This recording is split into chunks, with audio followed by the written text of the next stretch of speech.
Okay, I will call the June 22nd meeting of the Six-Town Regional Planning Board Finance Transportation Facility Subcommittee meeting to order. We are meeting over Zoom because of the pandemic. And so we will do things by roll call. It is 4:32 p.m. Here on Tuesday. And first we'll do the attendance. Lynn Reynolds. Here. Michelle Geruso. Here. Jane Dutcher. Here. Alan Genovese. Present. Mike Naughton, present. David Young is not present. And we do have two consultants from the Abrahams Group, Mark Abrahams and Matt Abrahams. So first order of business is to approve the minutes from June 15th. I don't know if we got minutes from June 15th. I did not have a chance to do them. Okay, and you had said that, and so no problem. I did. Get those off.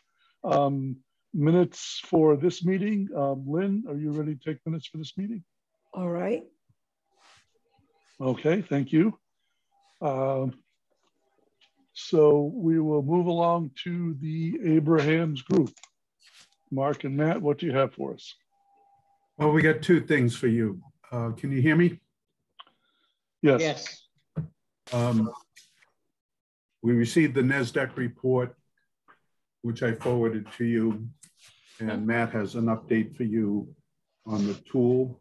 Why don't we begin with the tool, then we'll talk about the NASDAQ report. Sounds good. Okay, good afternoon, everyone. Oh, I see David Young has joined us. Hi, Matt. How you doing? I'm good. How are you? Good, thanks. Welcome, David. Howdy. Just getting started. I apologize. I've got a broadband meeting at 5, like happened last month. Yeah. But I'll watch the recording. We're recording. Yes, we are.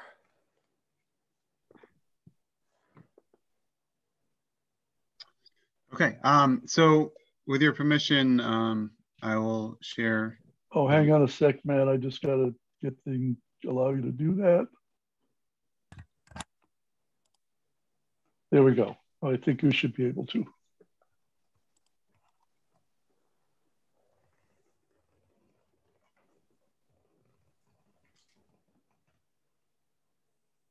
One second.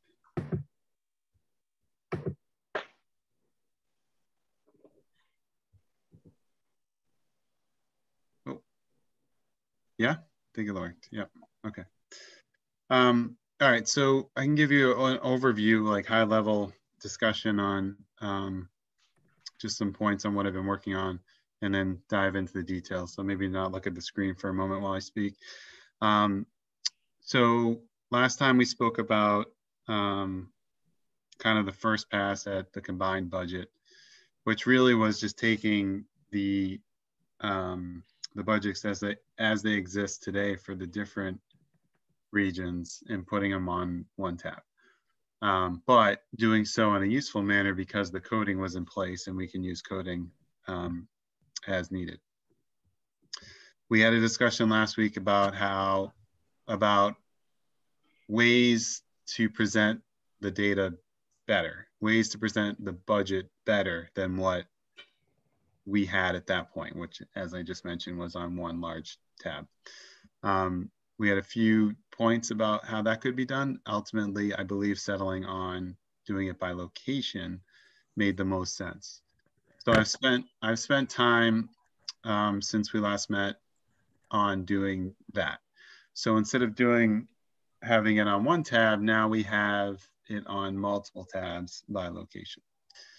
In addition, I spent a little bit of time trying to get a little bit further along in the benefits piece. So you may recall that I had set up a template, if you will, for assigning different health insurances to the different employees that we had listed on the detailed teachers tab. But I didn't have the actual health plans for those teachers in place yet. So I spent a little time trying to figure out the best way to do that. Unfortunately, it's a tedious process.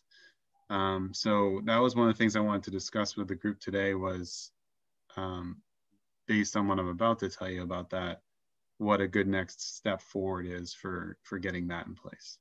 So on the Gil Montague side, Gil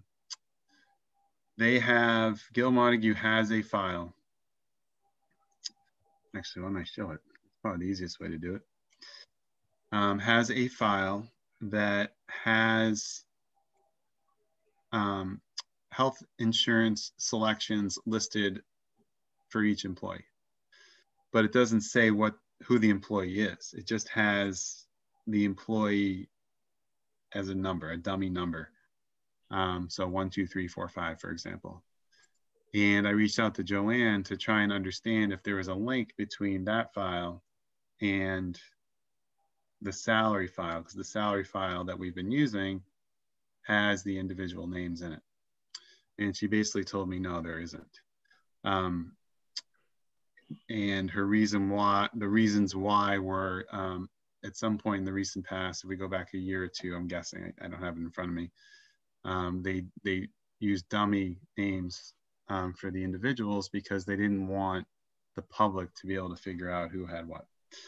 And since that happened, there isn't an easy way to link the two back without what sounds like significant work. So I believe that's probably work that could be done, but it sounds like it's tedious at this point. So, you know, let's just keep that in mind. I'm about to show you this other thing momentarily. Hang on.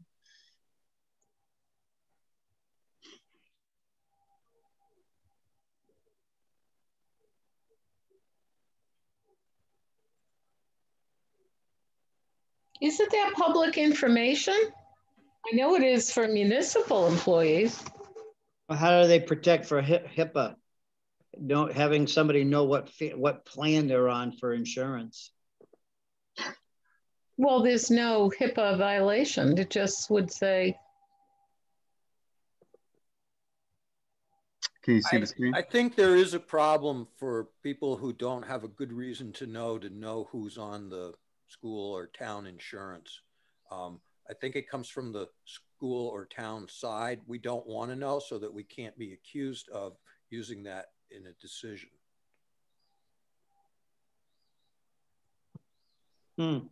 Interesting. I've heard people say that they're very protective of who's on what health insurance plan.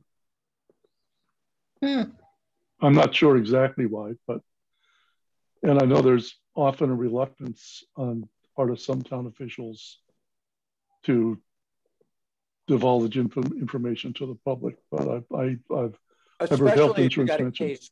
Especially, Mike, if you have a case with an assessor on your insurance or something because they found a loophole. But my experience, because I've looked at changing plans both at Pioneer and at the town, changing group insurance plans, is that you can get the data, you can't get it with a great deal of granularity. So if the population is so small, then you might not get much that you're happy with, but they can aggregate things enough that you can learn stuff. Okay. Well, and I think a bigger question is whether we care, whether we have the ability to link a particular employee with a particular salary and a particular benefit package. And I'm not convinced that we do care at this point. So we are. Oh, sorry, Mike. We do have the salaries linked up at this point, but adding this piece of the puzzle seems like it would be pretty complicated at this point. We may need to generalize. You know, we want to be a reasonable predictive tool, but we may want to come at the health insurance differently, because and identify our assumptions. So I mean, well, let me just say that I want to be able to see that the total salary ends up being what the district's budget total salary to be, and total benefits end up being what the district budget's total benefits to be. We have talked a little bit about the ability to make assumptions about changes in staffing, and my assumption all along has been that those would be using some sort, we haven't decided exactly what, of general placeholder for both salary and benefits.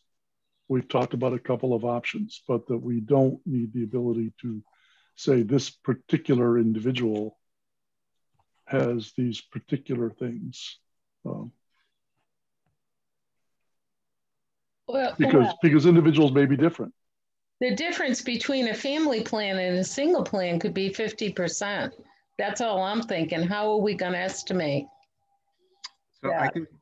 We're going to use percentages. We're going to look at how many family plans there are in the group as a whole, and we're going to use that percentage. If it's 50% that are on family plan, then whatever staff we develop in our projection, we should use 50% family plan. We right, or something. 2% if we want to.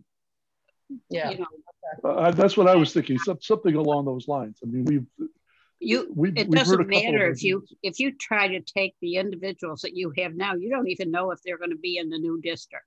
Right. They may want nothing to do with the new district. Right. So I certainly, if it's going to be a lot of work, I don't see the point of doing all that work. Of doing all what work?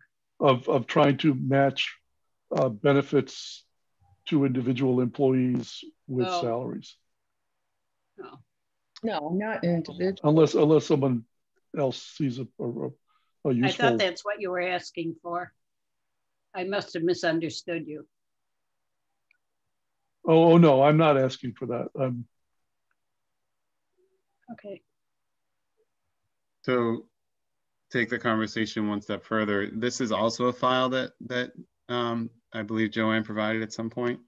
So this has the estimates in there at a very high level, but by plan, and you can see the number as well. Wow. So, you know, maybe something like this could be done instead. It's not the same as what we just discussed, but it's something. Cool.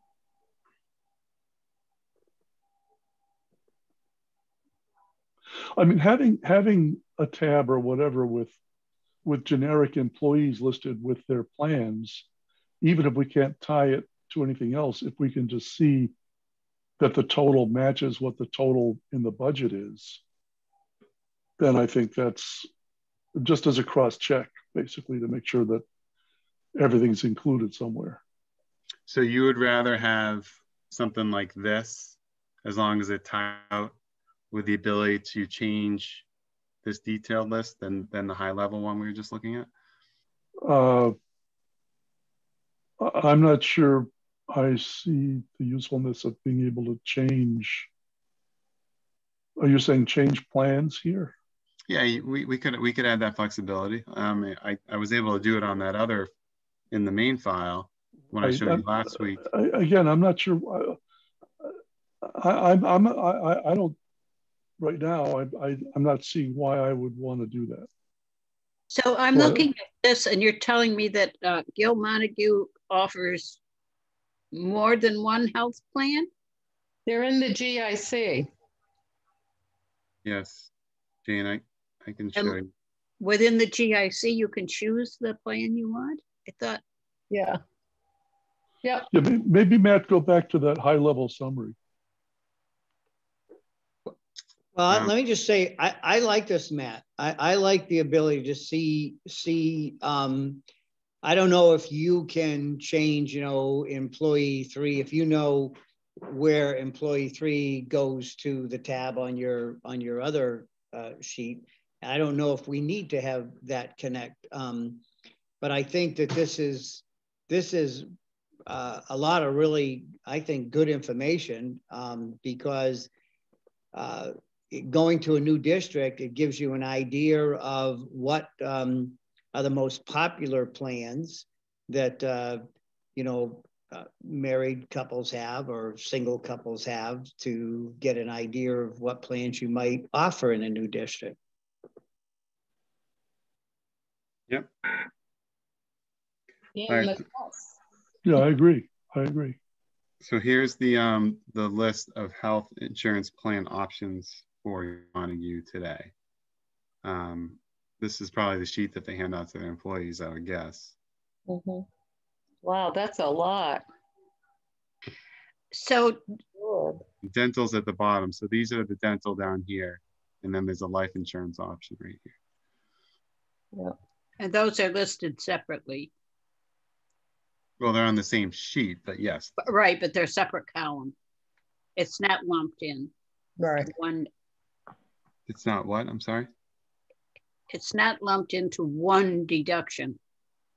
No, separate. Health is separate, dental separate, life is separate. Yep.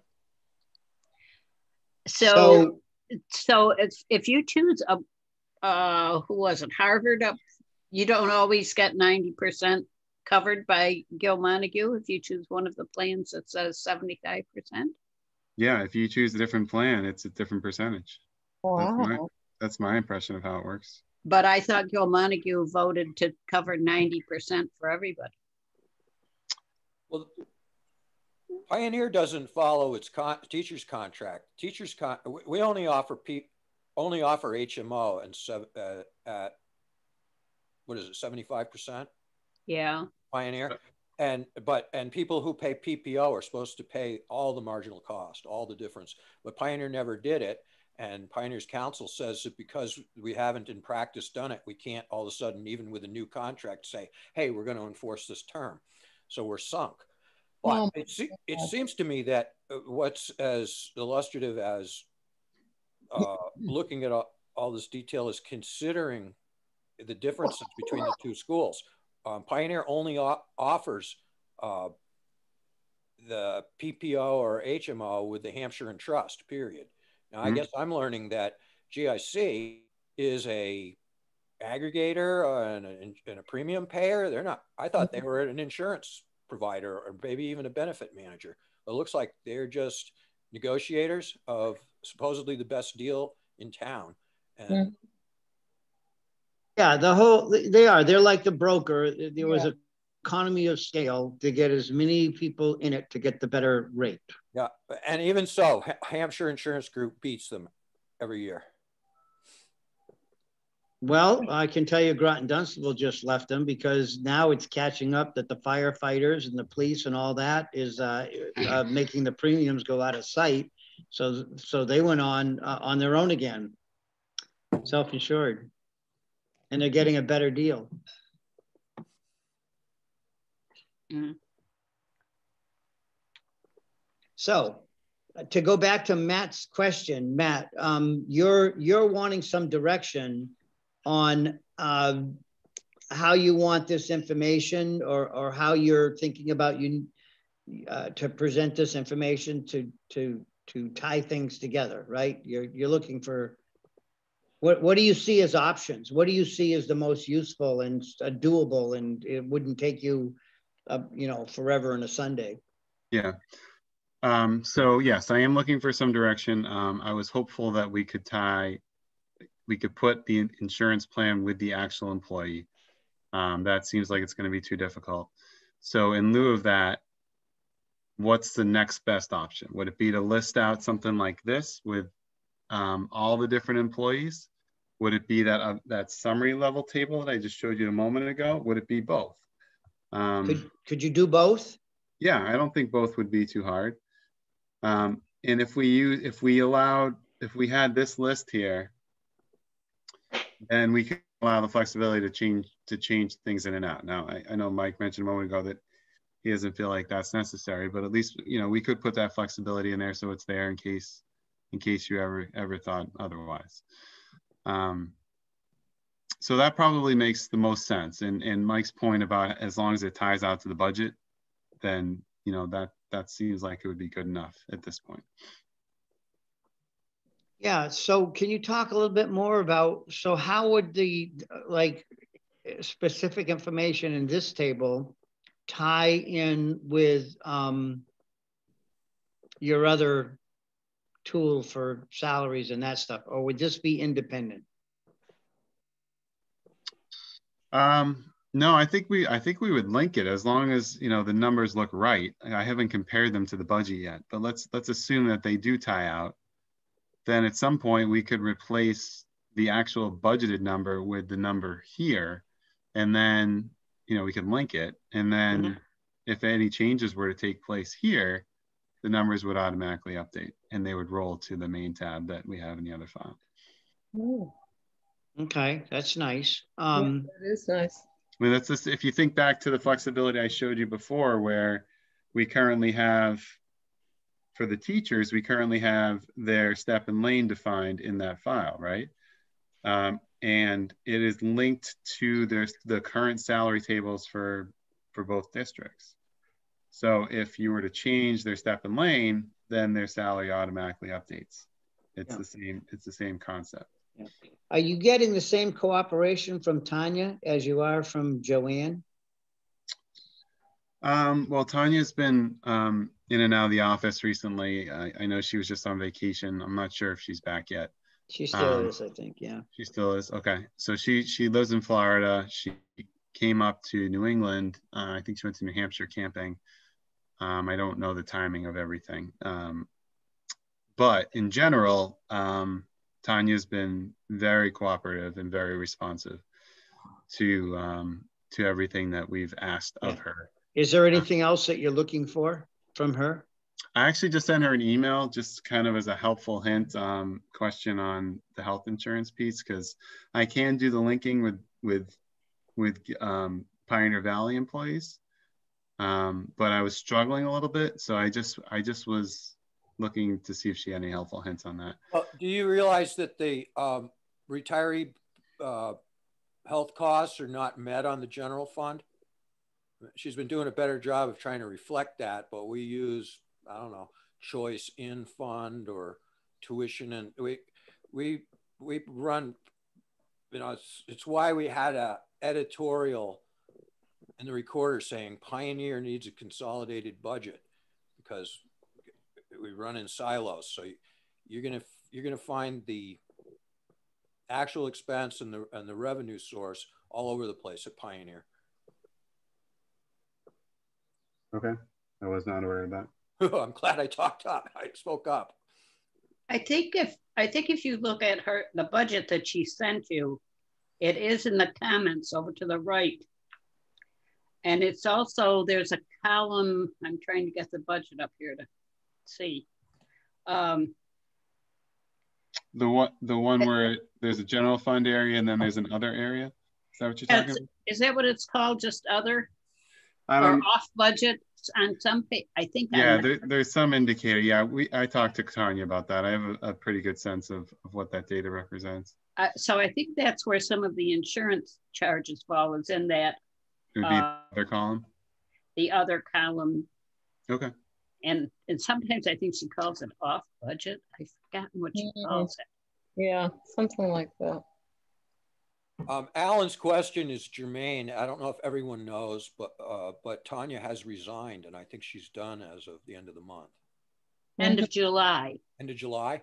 End of July. That's good. Yeah, I think we all know. Okay.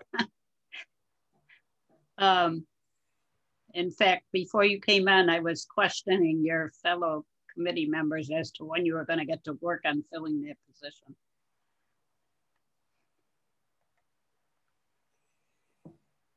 Okay, so it feels like we have some direction here based on the hurdle that we encountered, which is good. Thank you.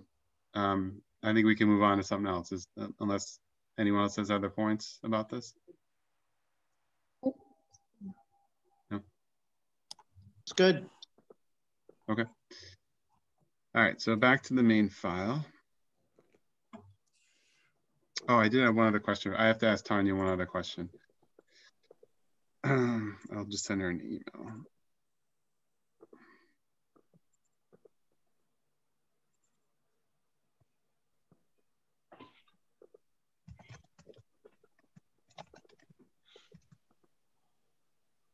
Okay, do that later. Okay. So the rest of the discussion, I believe, is going to center on the rest of the discussion about the tool will center on the new presentation of the data, which is now by location. Okay. So looking for feedback on this. If you like it, if you don't like it, other suggestions on how to improve it, you know, anything like that. I'm going to hear any criticism on this, any feedback on this. So you may recall that we had a tab that looked like this. Everyone can see the budget file, right? I can't recall if I shared it. You see it okay? Mm-hmm. Up and down? Okay.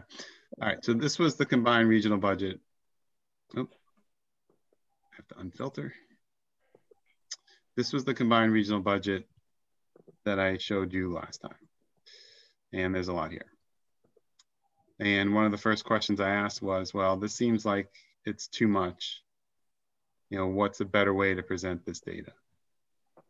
So one thing that's good about the way that the data is presented now is that you can really hone in on the different coding that's in place for the account structure. Now, if you just look at these numbers by themselves, you know, it's hard to tell what they represent. But over here to the right, I started focusing on the ones that I feel are most important. I have good experience working on end of the year reports, and I was focusing on the coding that you would typically use to classify expenditures on the end of the year report. So you have the fund, you have the function, then you have state object, which is your salaries, contracted services, supplies, materials, other expenses. Has 3 different salary types. Your program, regular day, sped, undistributed, and there are a few others, but I don't think those apply here. And then I was looking at the dollar amount. So even though the coding's on the left, if you scroll to the right, you can kind of see the ones that I think are important. But again, this was a lot of data. So what's the better way to do it? So now I have it by location, and you can see down at the bottom, I named each tab by location. So you have Gill Elementary, you have Hillcrest Elementary, you have Sheffield Elementary, 2 other elementaries at Pioneer, combined high school, combined middle school. So for Gill Elementary, it was relatively easy to get this one in because it's well coded by location within the Gill Montague account structure. So this column right here, segment 5, see all the 3s there? 3 represents Gill Elementary. So I just had to focus on the 3s, and I had those in place. So it was really taking what I had already started on the combined, the big list, the combined budget, and adding just the 3s to this tab. And then the dollars get pulled in from the different worksheets I have in here using formulas. And if you go to the bottom, way to the bottom, I have to clean this up a little bit, but the total for that school is this number right here, 1.155 million. And I have it broken out by high level function code here. Not necessary to do that, but when I was trying to get everything reconciled, I found that was the best way to do it because that's how Gill Montague's budget is broken down.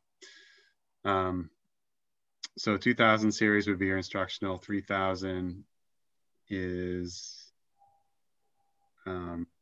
health is in there. I forget the name of the 3000 series though.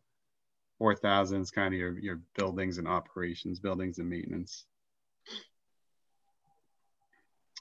And then the same setup for Hillcrest. The one difference being with Gill, it's going to be a different location code, right? So segment 504 gets you where you want to be. Sheffield, same thing. 06 here. I think Sheffield has more dollars. So Sheffield's at 2.4. Hillcrest is 1.866. Those are amounts much higher than Gill. I found that interesting. I just don't know enough about the reasons why, but I found that interesting. Okay, and then Bernardston. Sheffield also had more categories. What do you mean by You categories? had down at the bottom when you did the summary. Oh, yep. Yep, good point, Jane, thank you. Yep, so 5,000 gets introduced here. It's only a little bit there. 5,000. What, 8,000 must be capital? Yeah, 8,000 I think is capital. 5,000 might be crossing guards or something like that. I forget exactly. I forgot what that. Yeah. Yeah, but most of it's here in the instructional line, right? That 2 million. I guess with any school budget, most of it would be in the instructional line, most likely. One must be administration, or I don't. Yeah, 1,000 is administration, but 1,000 administrative is more at the district-wide level. That's where you're going to find school committee. You're going to find superintendent, business manager, business office. So principal doesn't fall into administration? Principals in the 2000 series, because it's considered instructional, even though it's really administrative in the building, it's still considered instructional because you're at the school level at that point. Okay. So if we go back to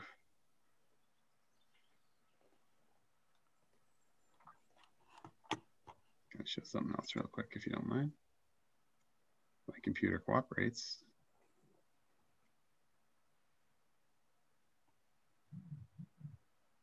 So there are subcategories within that 2,000 though, right? And that's how they split the principals out.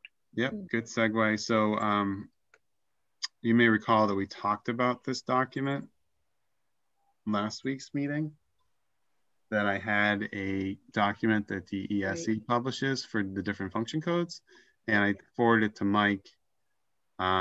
It might have been the day of the meeting, or it might have been the day after, but it was someday last week, and he forwarded it to the group, I believe. So I'll just scroll through this so you can see, but there's your 1,000s.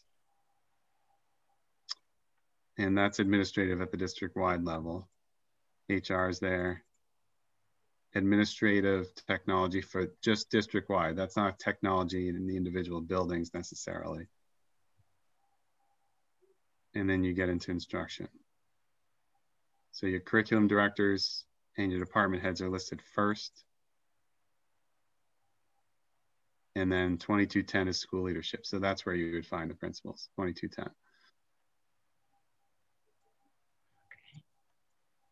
Technology at the school level, and then you get into teachers and other teaching things. So there's a lot of interpretation happening, whether technology, as to which category technology gets put in. Yep, and that's a tricky one when you get to an end of the year report, because especially since I believe they changed the function codes around that recently. So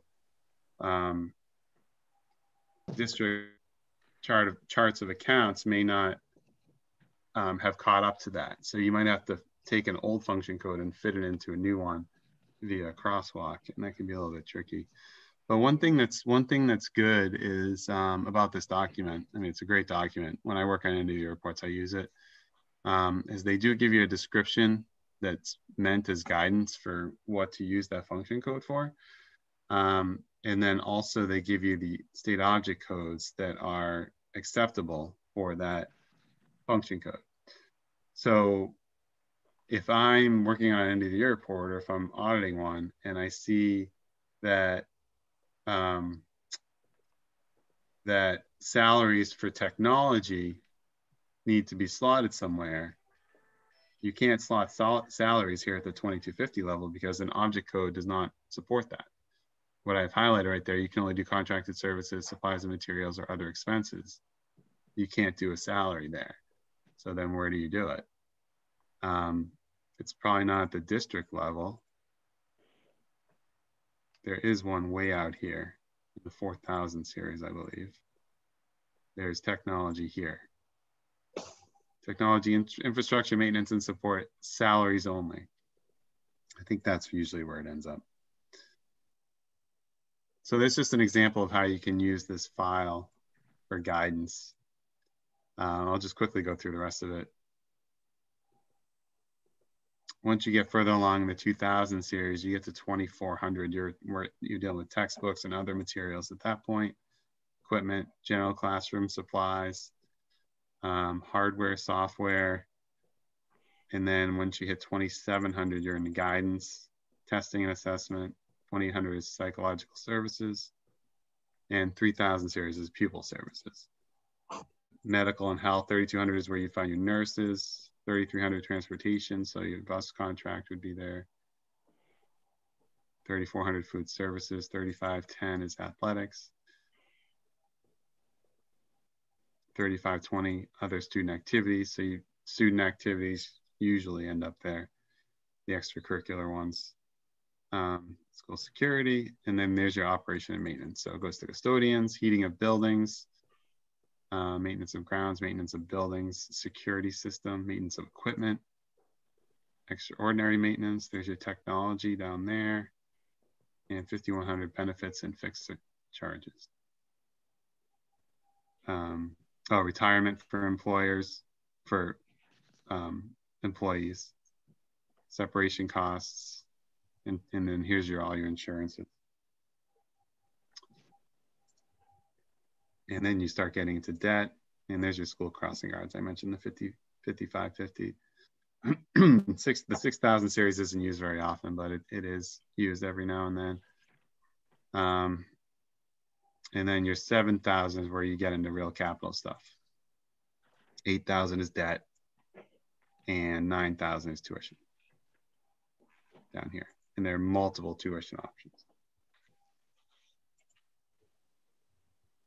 So everyone should have this file in their possession. So if you have any further questions about it, or if you just want to dive in, you have it that you can take a look at it. I'll leave it open in case a question comes up. Okay, back to the other file.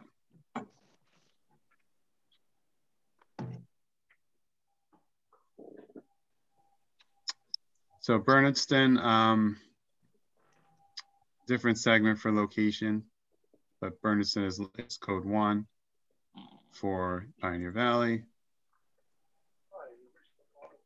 For Northfield, it's 3. So I think code 2 must have been one of the schools that closed. 1 is BES. Yep. 1 is Bernardston. Yep. 2 was Leiden. Yep. Thank you. So I don't have a table with a different breakdown, but here's a total down here. So it's 1.8 for Bernardston. For Northfield, it's just under 2 million. And combined high school. Now, the tricky part here is, and this is the question I'm going to ask Tanya, is splitting with defining, that's the right word, differentiating between the high school level and the middle school level is really easy in Gil Montague because 2 separate buildings, right? That's my impression, at least. 2 separate buildings. There's a high school, there's a middle school. And for Pioneer Valley, there's just 1 school, right? So I don't know yet of a way, if you just look at the coding structure, to determine what expenditures are middle school within Pioneer Valley and what expenditures are high school within Pioneer Valley. And that's the question I wanted to ask of Tanya. If anyone has the insight there, feel free. Now, we do have the ability to separate them at the teacher level, and we're doing that. But when you're looking at the other expenditure line items, I haven't yet figured that out. So, well, so Matt, when the principals submit their budgets to the central office or to Tanya, then she aggregates them and makes that decision. It would be in that document. You know, the principals say, I need so much in supplies, so much in you know, support services and so forth. So I think it all gets lost when it gets aggregated. So I think the only way you could know that is to see what the principals put in their budget to send on to central office. Okay. So you think, Alan, that document would have the differentiation between what supplies are for the middle school and what supplies are for the high school? Yeah, I mean, yeah, because they'd be by each principal develops a budget for their building and then sends it on. And then it gets aggregated, aggregated, and then they decide how much they're going to put in that line item total. Currently, there's one principal for grade 7 through 12. Right. The teachers may be separate, may not teach across that divide. Right, because it's one building. But it's one building, it's one entity. Would the principal indicate what supplies are for the middle school level and the high school level, or would he just say, here are the supplies I need total? Let me look at PVRS supplies. Yeah, until you said that, Jane, I'm not familiar with, my experience. I've got a middle school principal, a high school principal, a bunch of elementaries, and they all came in on their request. So yeah, you've got one principal. Right. And she has, and I'm looking at her budget now. And she has, and your segment 5 says 8, hers says 5 as I'm looking at it here. Well, that's because everybody else looks at it. Jane, sorry, the upper part of this tab was taken from the Gil Montague budget. Okay. So 8 is high school for Gil Montague. When you get down below, here's the Pioneer stuff right here, down here. Oh, okay. Oh, you got some 4s. Got some 4s in there. Well, anyway, when I look at her student supplies line in her budget, that's the sheet is called PVRS supplies, and then I look at the line that says student supplies. Then over to the right is a comment: increase to compensate for supplies for 6th grade. What was that? Based on current spending of $42 per student. I pulled up, this is obviously the budget before the 6th grade decision was canceled.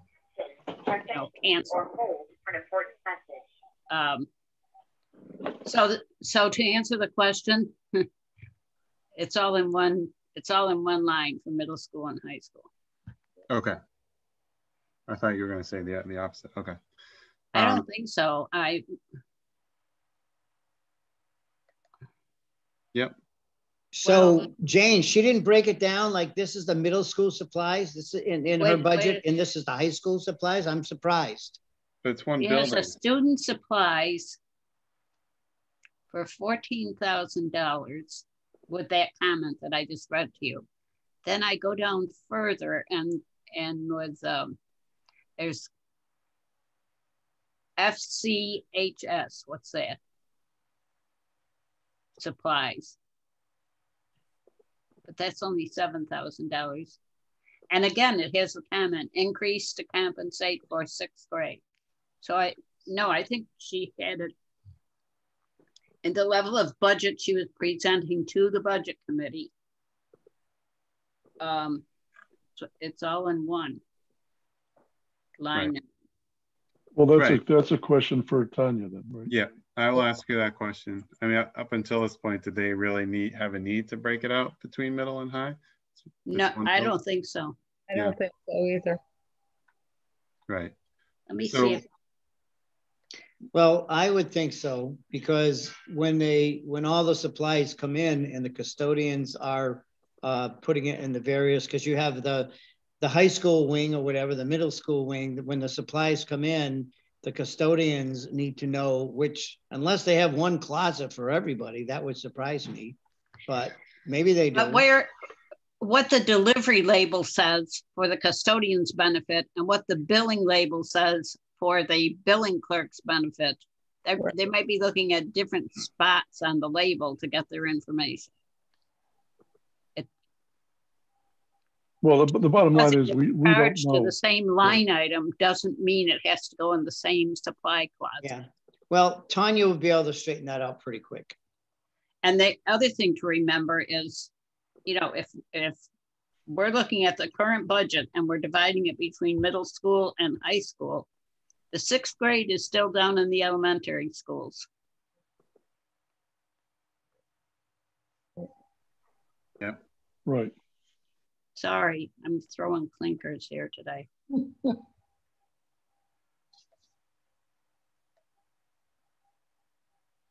Okay, so I'll ask that question. I'll see if I can get an answer in lieu of an actual way to do it.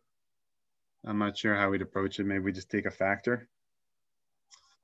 You know, under the theory that what, they have 2 grades that are considered middle school at that school and 4 that are considered high school. Yep. So maybe you just do 1/3, 2/3. I mean, kind of a hack way to do it, but it is. Yeah. No, and then they do like a certain amount per student. So then you could, you know, do the math on that to get those numbers. Matt, how are you treating your projected budget for next year? Are you moving the 6th grade into the middle school? So this would be at Pioneer? Correct. Yeah. I'm following Tanya's lead on that. So I'm working off of what she currently has in the budget, which I believe did not move it, even though it was considered at one point, right? Am I following that logic? Yes, you are correct. Right. And the budget I have is before they, you know, I go to all the budget meetings, so I get documents that as the budget's developed. And this particular one is before the decision was made to leave 6th grade where it is. So all the adjustments are in here with the comments. But I'm asking a different question. My question is if Matt is looking at a projected budget for the coming year, and so on, is he moving the 6th grade into the middle school and then going forward with his projections from there? I think the answer is no, because the current budget for the coming year doesn't do that, right? Right. Isn't that what Jane just said? Correct. Right. But Matt, are you playing that out for a 5-year period? At this point, I haven't done that, Alan. I'm just focused on getting this set up for the FY22 year. Okay. Alan, I think that's something we're going to need to address, Alan.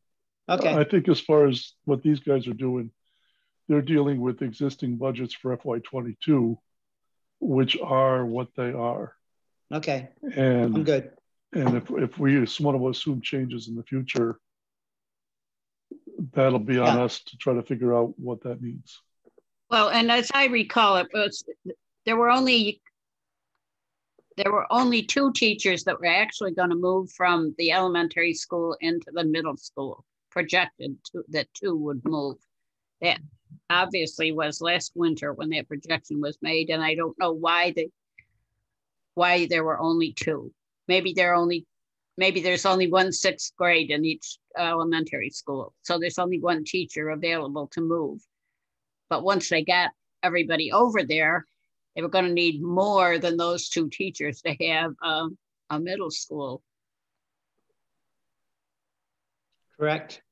Correct. Seems like there was 4 new hires to go along with that. Yeah. Plus the 2 that were moving, right? Right. Yeah. So I think between the members of this committee, we have enough history in the day-to-day machinations that went into this that we can figure out how to handle it. Okay. All right. Yeah, I'd say too, maybe just to quickly follow up on the point about the supplies and at Pioneer. If it comes down to saying the best we can do is say 1/3 to middle school and 2/3 to high school, I'm not sure that I see a huge problem with that, because I don't see it that specificity having a big effect on what we're going to want to be doing with this tool. Mm. So I'm not sure if someone else has a different thought, we should maybe get that out. But, you know, I think, Matt, you know, do what you can. But if it turns out that they order a whole bunch of paper and all goes in one closet and whoever needs it goes and grabs a ream, then 1/3, 2/3 won't be a problem. I don't know, at least the way I see it. Yeah, I would agree with you, Mike. And I think that it'll be an easy thing to do if Mark, you're listening, right? Mark?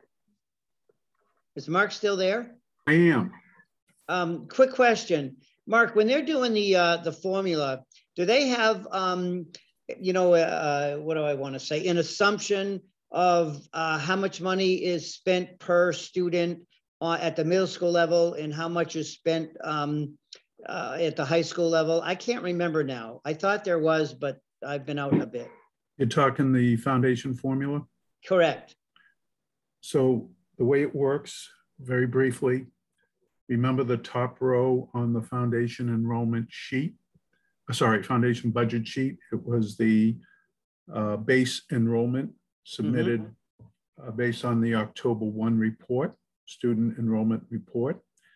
And then there are 11 lines and there are assumptions based on grade level, pre-K, K, elementary, junior, senior high school, of what is the foundation amount for each of those cells by enrollment coming down and foundation budget line item going across. That's how it works. Okay, thanks for the refresher. Thank you. So a follow-up on the supplies comment that Mike made a moment ago, just help me understand. Let's assume that the regions do combine. What building would be used for the middle school and what building would be used for the high school? Or is that not known at this point? We're assuming Pioneer would be middle school and Gilmani you would be high school. Okay, so then the 1/3, 2/3 comment that you made, Mike, there wouldn't be the same closet for both those materials. There would be two different buildings at that point.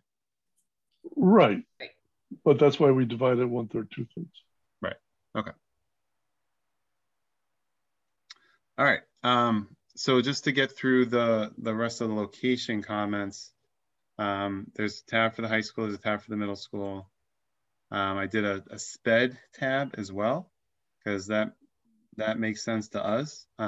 Curious if it makes sense to you.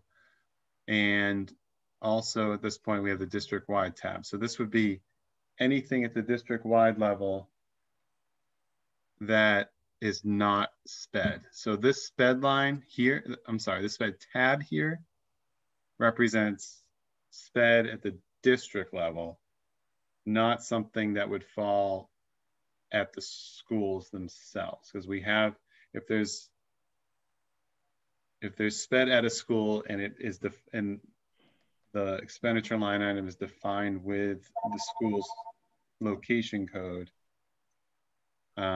it's at the school level. So SPED represents district-wide SPED, and then we have combined district-wide here. So this would be everything district-wide, not SPED. So let's just take a step back and think about that. We have everything defined by a physical building at this point, all the elementary schools, middle school, high school.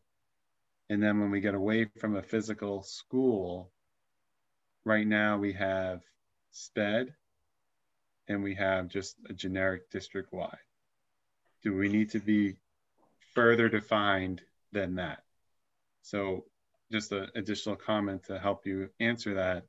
If we were to look at the Pioneer Valley budget, their district-wide is broken out further. There's a tab for athletics, there's a tab for technology, there's a tab for transportation, there's a tab for tuition, there's a tab for other things that I know I'm forgetting. There's probably 2 or 3 other tabs. So how detailed do we want to get? So I am looking for a little bit more guidance there. Is lunch pulled out separate? It must be for Pioneer. Let's look.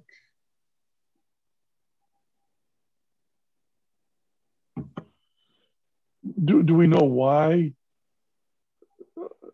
those are? I'm not sure that. Let me see if I understand the question. Let's take technology. Matt, are you saying that with what you've currently done, all technology expenses are assigned to buildings, or are you saying you haven't done technology yet and you want to know how to proceed with it? I'm saying that if technology is tied to an individual school, it's going to be at the individual school.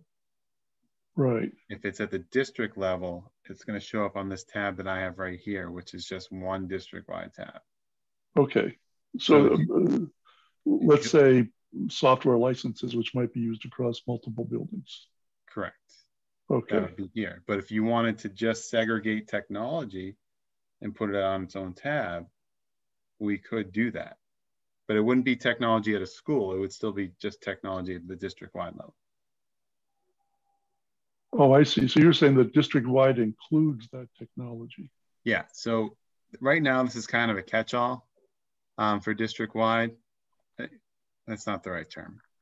But like I said earlier, I did the SPED, and then anything else district-wide ended up on this tab. So there's over $15 million on this tab at the district-wide level for both districts. I like the idea of breaking that up. All of central office then is in that tab. Correct. Your superintendent. You're going to find superintendent, you're going to find school committee, business, business and finance. And then any technology at the district-wide, any tuition that's considered district-wide expense. So any shared, like shared music program, shared? If it's defined at the district-wide level. If it's assigned to a school with that location code, it's going to end up at that location. Okay. I like the idea of breaking them out. I do too. Okay, so let's define what we want then. let me ask a question before you, I also think it's a good idea to break them out, but you only can break out so many things, I think. So Matt, let me just ask you to clarify my own thinking. Any licenses district-wide would be not broken out by school, that would be district, so we'd find it there, correct? Anything that is not defined at the school level would be there, yes. Okay, so that would be, so all the equipment, you know, the hubs, all the infrastructure, all the stuff that comes in for spare parts and everything that the technology guy has, and it's all sitting on shelves ready to disseminate. That's all going to be in the central office part, correct? It'll be, yes, district, I'm calling it district-wide, but yes, I think we're saying the same thing. Yep. All right, so give me some examples then of taking the instruction out. Yep. Are you, so like, let's say a school has 10 computers. Are you thinking of pulling out the 10 computers instead of having like all, I don't know if Pioneer leases them or whatever, but you know, a lot of districts will lease like, you know, 300 or 400 computers as a lease or lease purchase. That expense is in central office. You're going to have to get granular about is the school owning it and we're replacing them? How are you treating that? So I'll tell you how it's currently set up and you can tell me what you think is the right call. So I'm doing it based on the coding that's in the account structure. So if the coding says that expense is at a certain school, I'm putting it at that school. Okay. All right. That answers my question. Thank you. If it doesn't have a school code, because there is a code that just is considered district-wide, it's not tied to a school code, then you would find it here. Okay. I think that's a good way to go. Break it out by school and whatever's not there is in the district. But we're talking the district-wide stuff. Should that be separated into things like technology and athletics and tuition and central office? And I say, yes, we should. And I would say in terms of the list of things, the number of categories, you said that Pioneer already separates things out. Does Gilmontague already separate things out? District-wide level, let me look.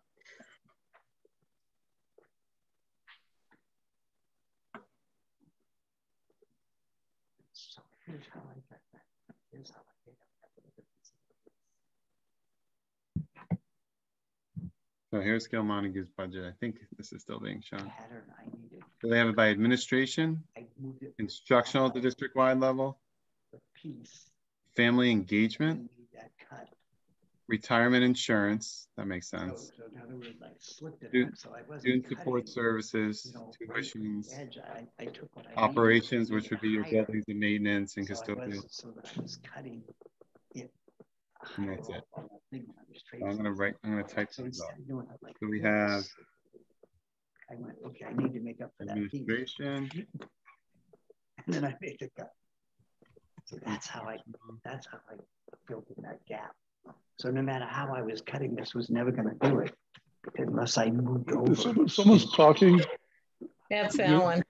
Sorry.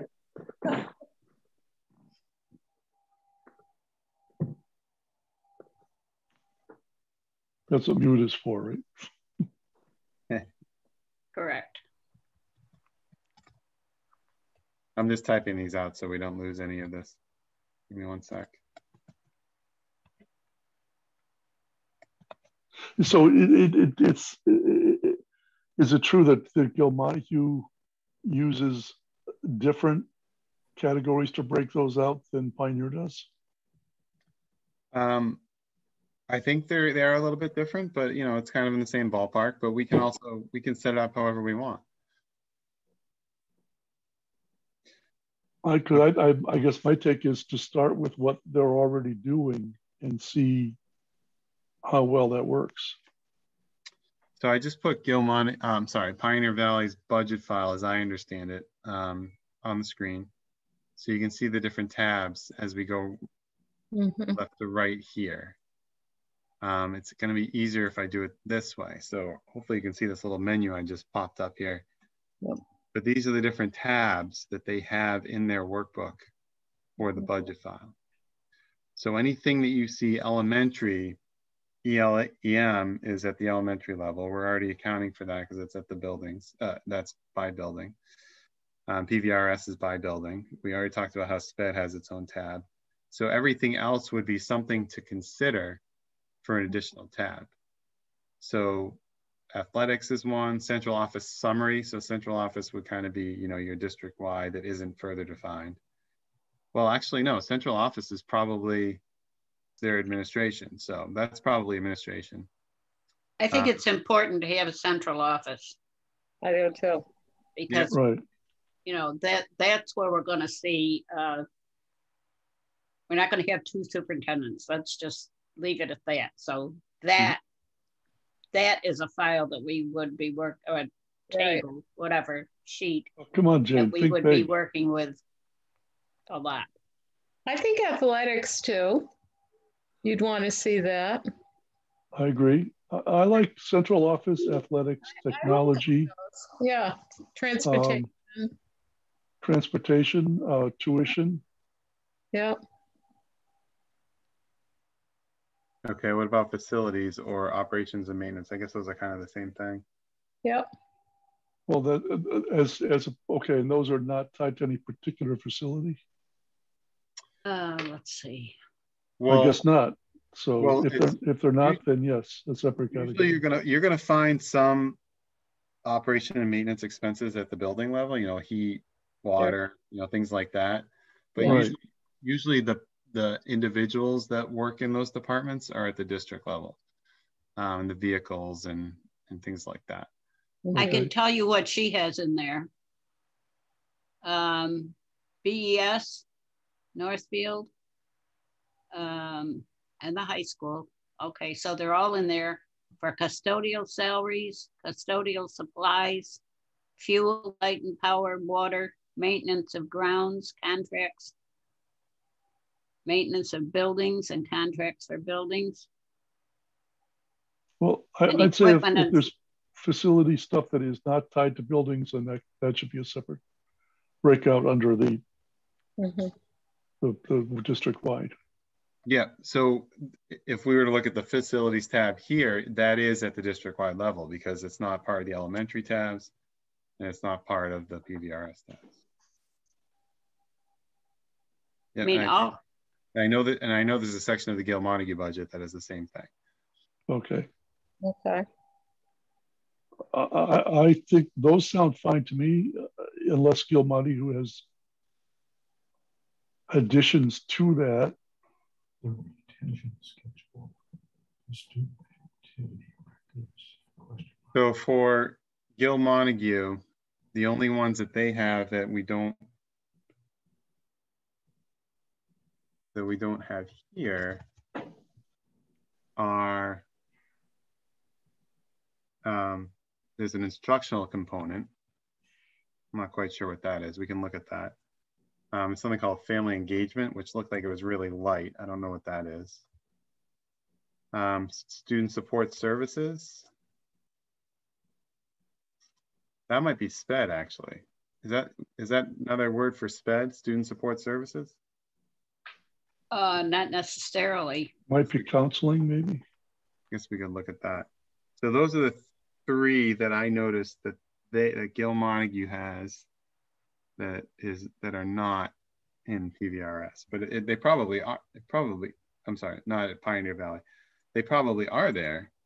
It's just not not incredibly noticeable. That's all. Yeah, that's probably PT, OT that go around from building to building and work with kids. Yep. So let's go back to this other file. You must have a SPED file there someplace. All right. It's parent engagement. Didn't Montague get a grant for that, Mike? It was a new program. I think they did. I think they did. It's a new program. They could we fit that into some other tab? What? Well, that might be like the community. Have that. That's at the community level, maybe, right? Like community ed type stuff.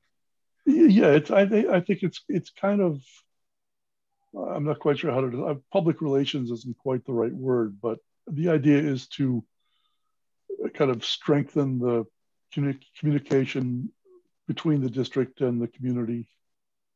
Yeah, I think they did get a grant for it.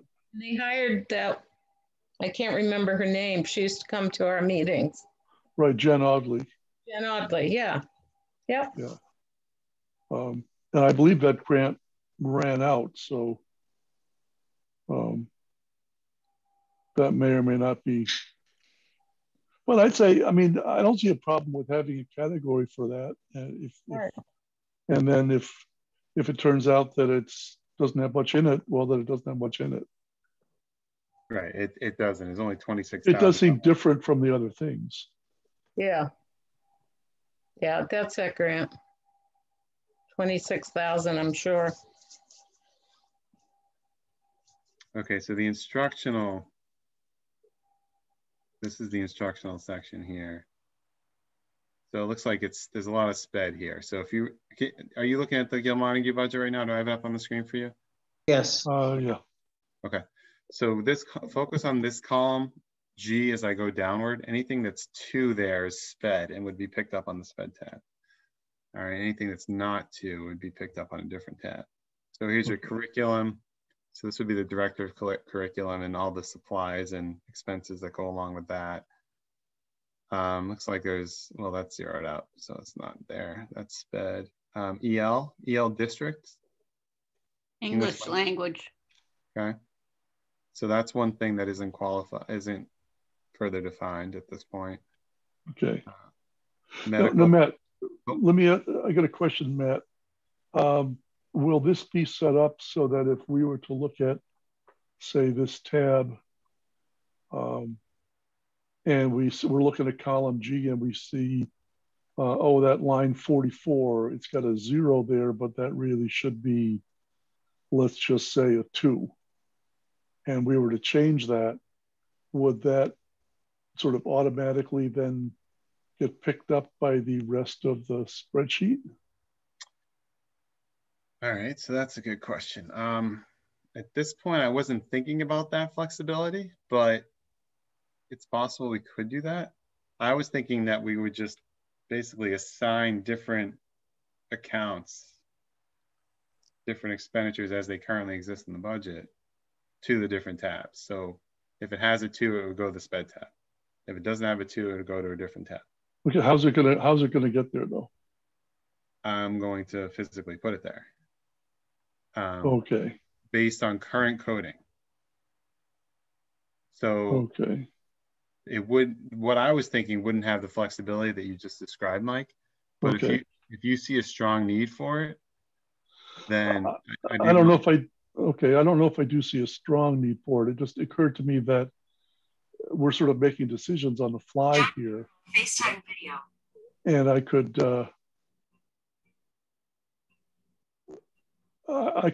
see it being useful to be able to revisit this down the road and say, okay, we agreed that all this stuff is going to be broken out in these ways, but Gil Montague does things differently from Pioneer, so things that we think of as being the same are showing up in different places. If we go into this tool and fiddle with the codes, then we can have what we consider to be similar things end up in the same place. Yeah. And what I hear you saying is that that's not the way you see it working now, because you're going to physically put stuff in different places. And I don't think it's worth a lot of trouble to do it some other way. I was just wondering how much trouble it would be. Yeah.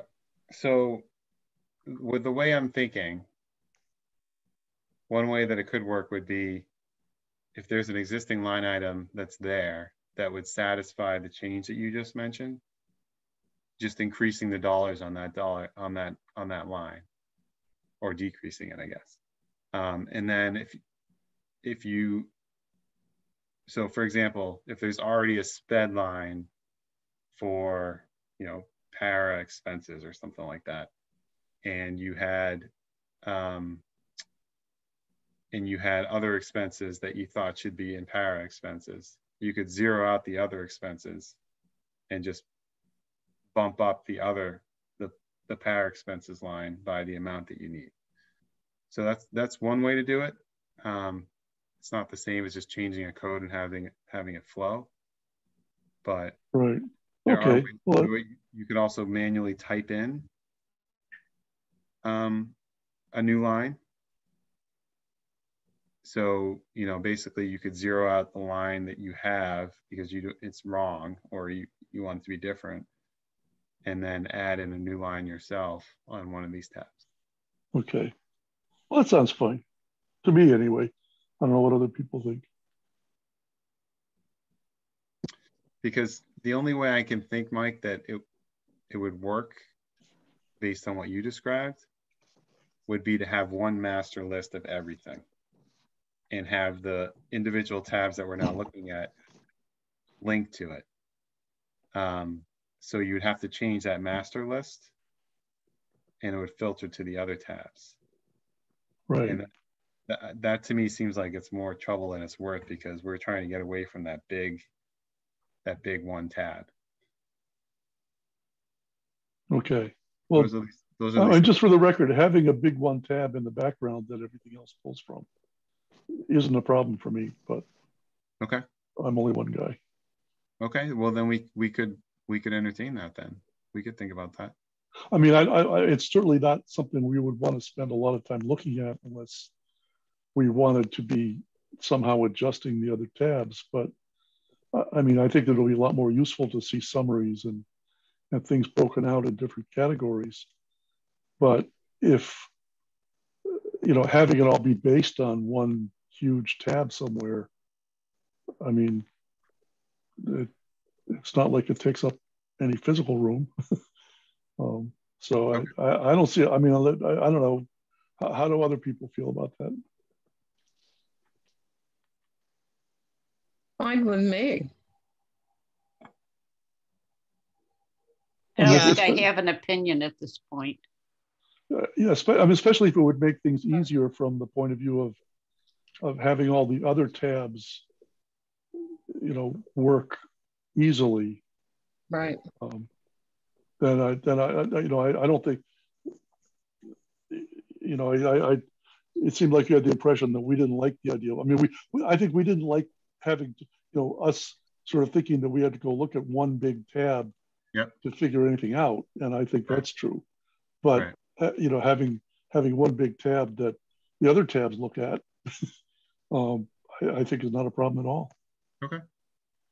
So Mike or Matt, the major manipulation that we'd be looking at probably would be middle school, high school, combining that.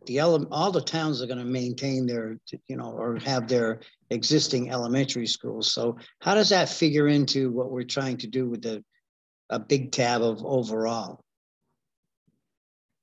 So if that's the case and you don't see major changes taking place at the elementary level, then the elementary lines would probably just stay as is. They wouldn't be touched. How do people feel about that? Does that make sense or not? Mike, Michelle, Lynn. Ask the question again. Oh, I think keeping the elementary separate is fine.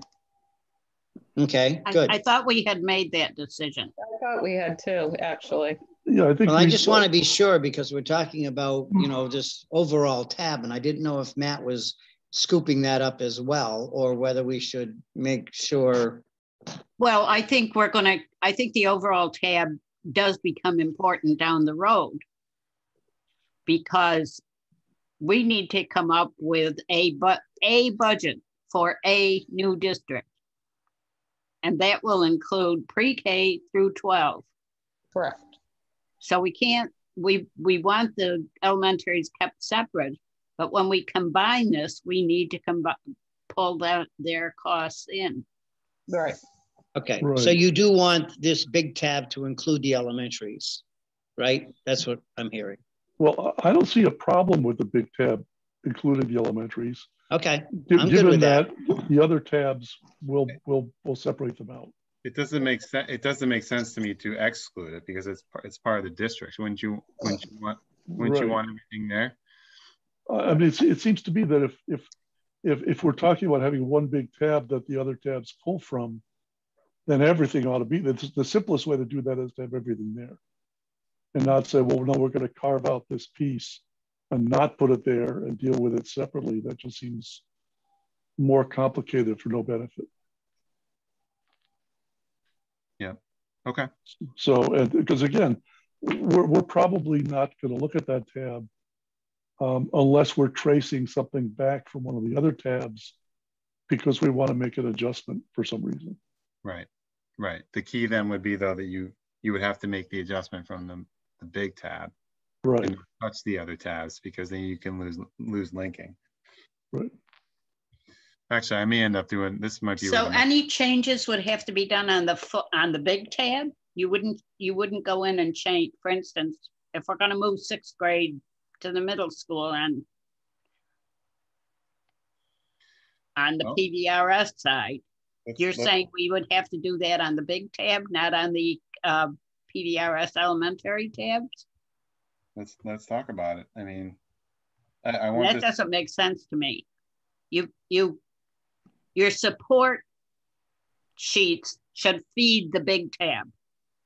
The big tab accumulates its information from all the smaller places. I think we're talking about different things, Jane.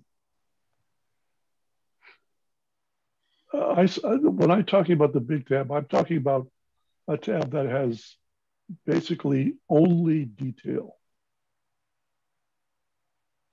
that then gets pulled from by other tabs, which they themselves may be pulled from for a summary tab. But the original big tab isn't going to have any summary information. It's going to be only detail information. And so I would answer Matt's question to say, yes, if that big tab has 6th grade at BES and 6th grade at Northfield Elementary. And we say, well, we want to take everything associated with those two locations for the 6th grade and move it over to whatever the middle school is in the combined district.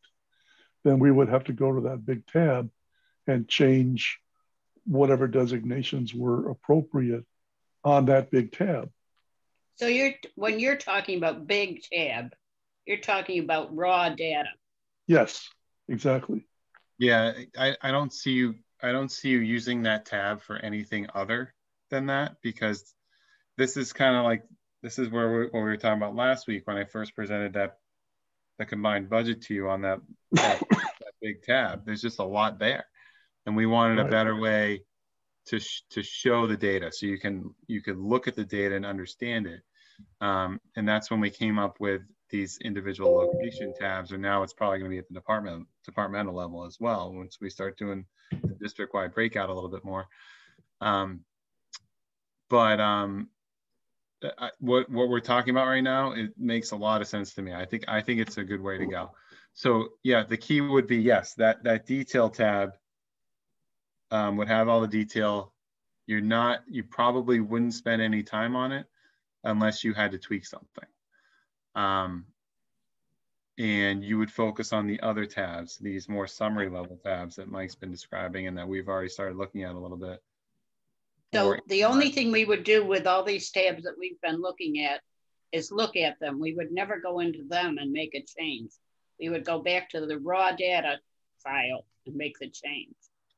That makes sense to me. And hopefully it would work. I just want to make sure everybody understands that, because we've been looking at these sheets and asking questions about, well, if we change this column or if we change that column, what's going to happen? And now the way we're discussing this, we're not going to change any columns in these. We're going to go back to that raw data file and make the changes there. Yep. I think that's what we're saying. Yeah, that's fine. Yeah. Jane, how do you feel about that, Jane? You're sounding skeptical. I'm sounding like I'm not hearing everybody being on the same page. I'm on that page. I'm good with that. That makes sense. It'll be easier to understand and manipulate. And it sounds good to me. Okay. Jane, you don't sound, yeah. I'm not sure that I believe all of your answers. That's all. Oh, you forget that I spent years working with people to design programs, and I know that people don't always understand things the same way. You know, it's the old thing. Did you hear what I think I said? Okay. You know, the bottom line is. Tell me the alternative, Jane. No, I'm not offering an alternative. I'm looking to understand, and that everybody else understands at the same level. Okay. I think that I don't know if we're going to have time for this, but I think that was the point of being able to manipulate and play with this after, you know, we get it to say, okay, this is working the way we thought. This is giving us the information we want and how we want to look at it. So in theory, everything that we just agreed to sounds reasonable, and I guess it would work. In practical application, I guess we'll have to see. I think that's a good point, Alan. I think you've hit the nail on the head.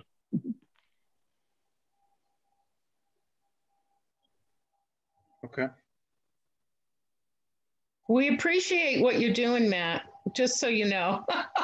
Yeah, no, to be honest, this has been really, really good discussion. Because what I've done so far, and while, you know, I'm trying to give you something to look at and see how it works, the way that it's currently set up, I don't think is as useful as what we just talked about. I think what we just talked about will make it much more useful. And I feel like it's a good way to present everything. And hopefully when we get to that point, you agree as well. So I'm glad that we've talked about it. This has really helped me out, to be honest. So I'd like to add one thing.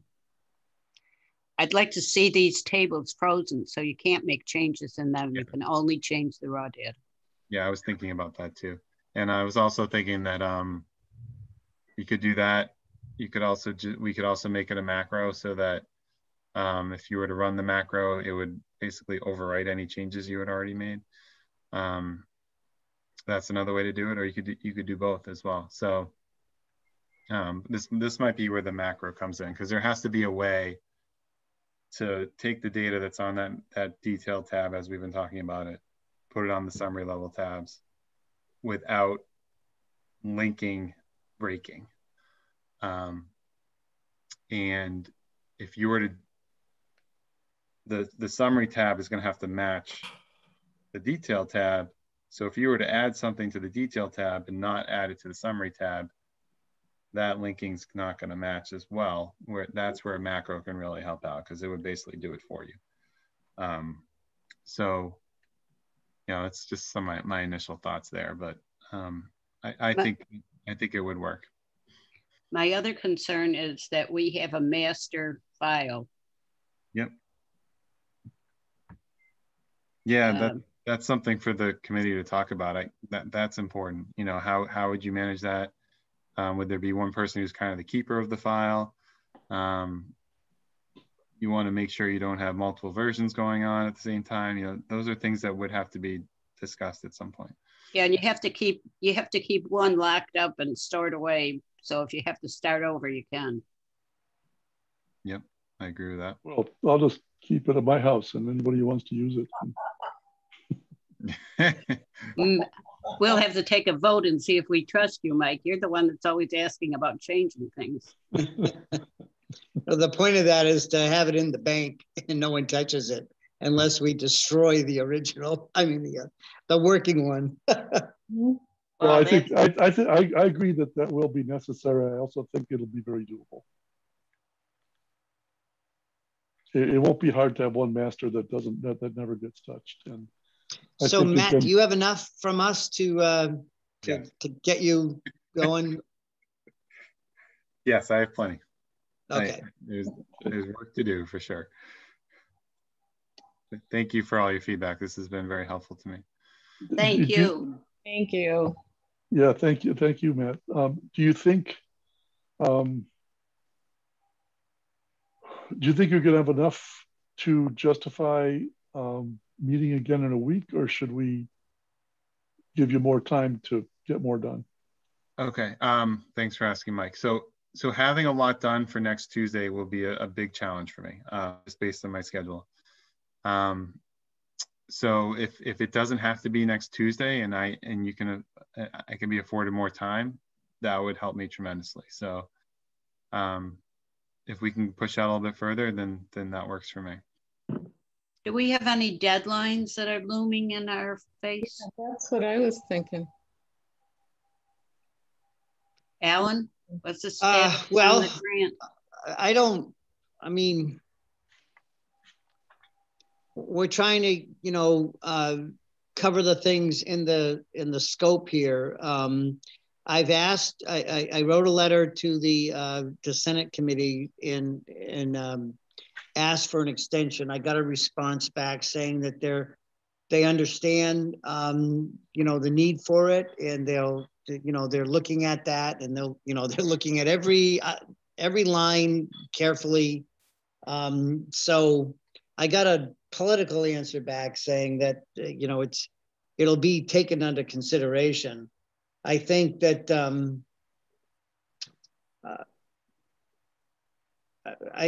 that's a tough. I would say that let's if Matt needs more time, let's just extend. Let's extend the time that he needs, and we'll see where we go from there. Well, it sounds like the reality is the bottom line is this will not be completely done by next Wednesday. Right. So, yeah. Which was the original deadline. So right. We don't have any choice. Well, We'll just pretend the legislature said yes. yeah, that's the way I'm looking at it.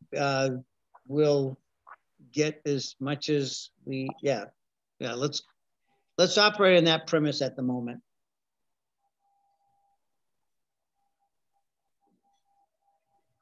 And as soon as I get something definitive, we're not the only ones, by the way. There a number of districts who's looking at this aspect have written to their legislators. So, so we'll see.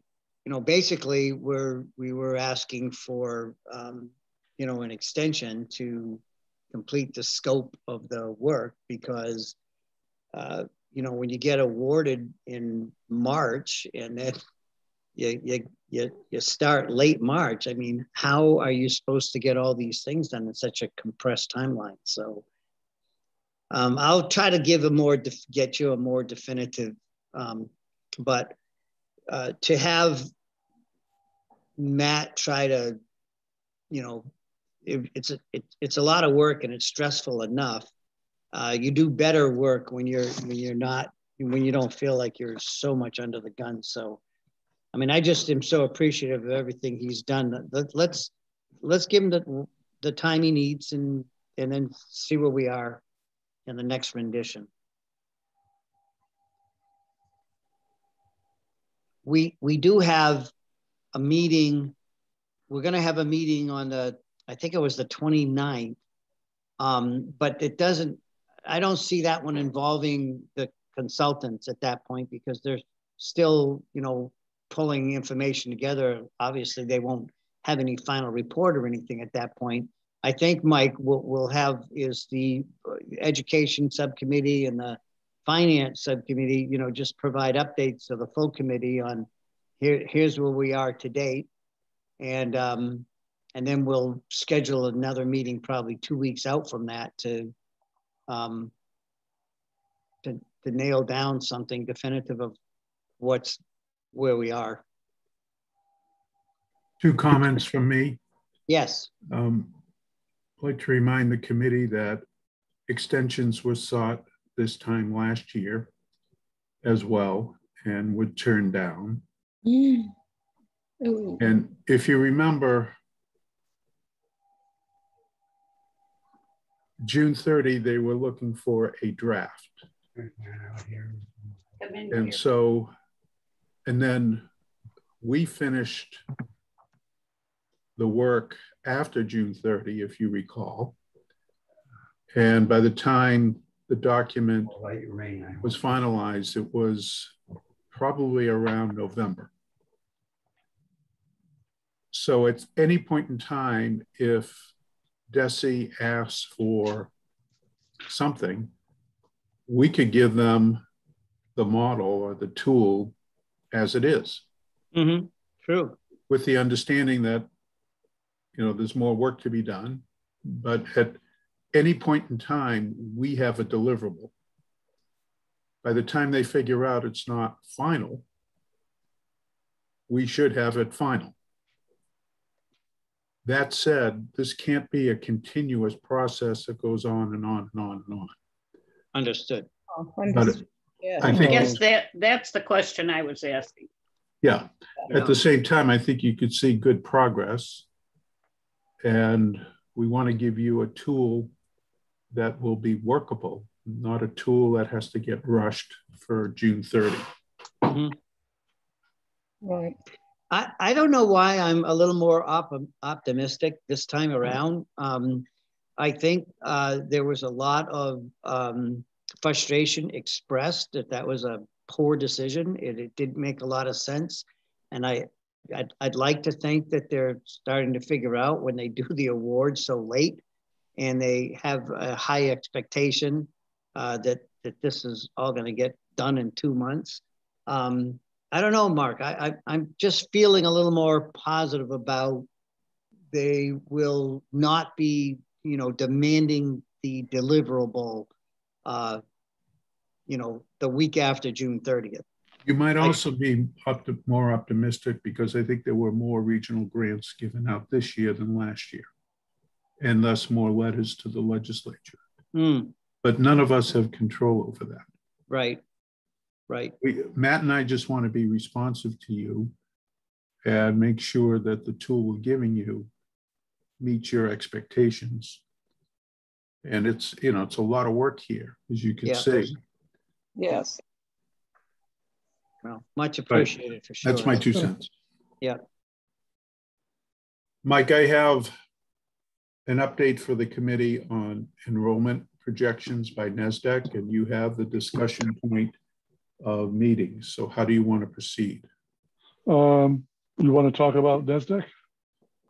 Yeah, so can I have the screen, or am I allowed to screen share? You should be allowed to screen share.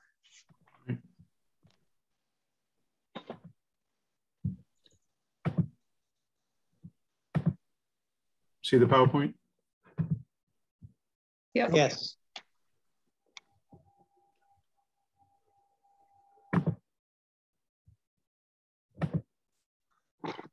So I put this together. I will send this to you after this presentation.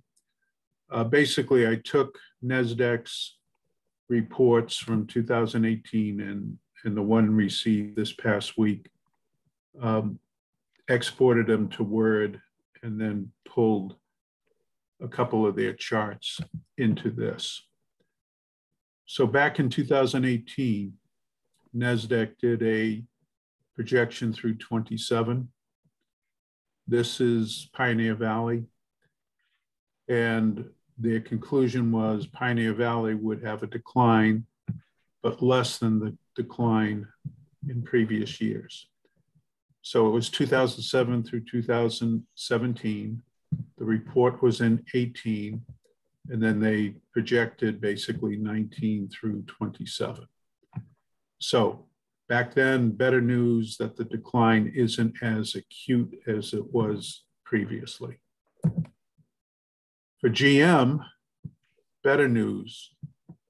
The enrollment projections was basically flat. Little decline over here, but clearly better than in the past. They did not do a 6-town for just Pioneer and Gilmontague because Franklin County Tech was in the mix last time, and this was their enrollment projections presented in their report for the 3 districts.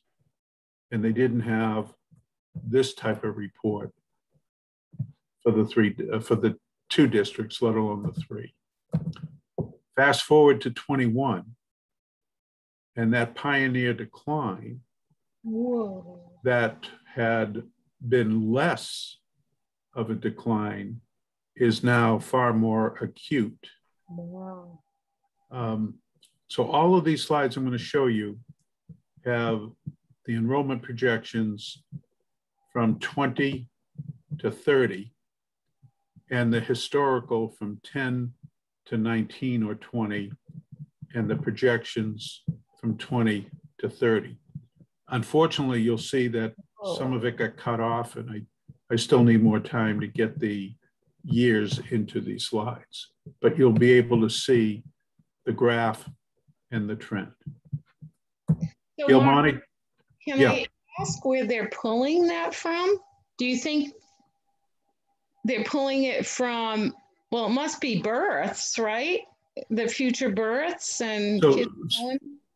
So Mike, did you post the NASDAQ 21 report? Yeah, I sent them around. Yes. So I suggest you read the report because it's all in there. Yeah, and they did talk about that. Mark, and I looked at that. Thank you. I looked at the 3. Pretty interesting reading. I was under the impression that Pioneer, and I'm just looking to verify, Pioneer had, I thought it was 666 kids, and this says 2021. You know, 69 in it, or 610. You know, that's like 50 or 50 kids off what we actually have, unless our enrollment data is off. Jane, Michelle, am I wrong in our total total district? 7 is what Tanya said. What did she say, 667? 627 was the last I saw. Oh, all right. I thought it was 667. No. Okay. 27. All right. So we still lost. But that's 69. But that number includes everybody, right? That includes tuition, choice, the 627, there's bodies in the buildings. Right. That was for 22 or 21? 21. Okay. So this goes back to the formula question that Mike asked. Yeah. And the report came in, what, 2 or 3 days ago, so we haven't had time to really go through it. Mike, what we may want to do is attempt to take the formulas that we talked about last time and go through that exercise over the next week or so. Good luck. This is Pioneer Valley, Gail Montague, and remember, right, so this is 20, you can't see it. This is 30. Sorry. Gail Montague, which had leveled off in the last report 3 years ago, is showing a rather steep decline. So 2021, we're right here, going from 754 students to 599 students is quite a drop. Yeah. Is that, going out to 2030, that 599? That is correct. So this would be 20. 1, 2, 3, 4, 5, 6, 7, 8, 9, 30. Okay. And then combined, Wow. 20, 21, 22, going from 1306 to 1066. Wow. So maybe at the next meeting, NESDEC should present this. It would give you some time to review their report and would give them an opportunity to present this so we have clarity, because these are quite a change from their last report 3 years ago. Mm-hmm. Who would be, are you suggesting, Mark, that maybe at the June 29th or 20, whenever that is, meeting, that NESDEC maybe be a good idea to have them just review that as our major topic at the meeting? I think so. That would be a recommendation from us. And who would I contact to make that arrangement? So in the NESDEC report, there is a contact person. I missed that. I didn't know if Jay was doing it on their behalf or. Sorry, hold on. I mean, they tell you there's a phone number there. I have to call up the report. Please contact us if you need assistance by phone or by email. They give you those addresses. I'll find it. I can. Huh. Yeah, I could send at the very bottom of the report in a green banner is a phone number. Yeah, I see that, but not a name. But so I can call. There's a name on page you want a 2, name Alan. So Alan, look on page 1. Of any of the reports? Karen Leduc. Karen Leduc. Oh, yes. I did see that name, but I thought she was like a part of preparing, not that she was going to be the presenter. So the email I received, which you don't have, I think states to contact her for questions. Okay, so I call that number, ask for her. That would be my suggestion. Okay. If you guys are in agreement with that. I think that's a great suggestion, to get this data down while the other things are still, being worked on. And Mike, you asked the question on more than one occasion. Why the change? I'm sorry, that's not how you worded it. What was their projection before, which was through 27? What is their projection now, which would be a decline, a further decline, and why the difference? And that would be a good topic for next Tuesday. Right. I think we should wait and have Alan, you want to confirm with me that we could actually have someone from there join us?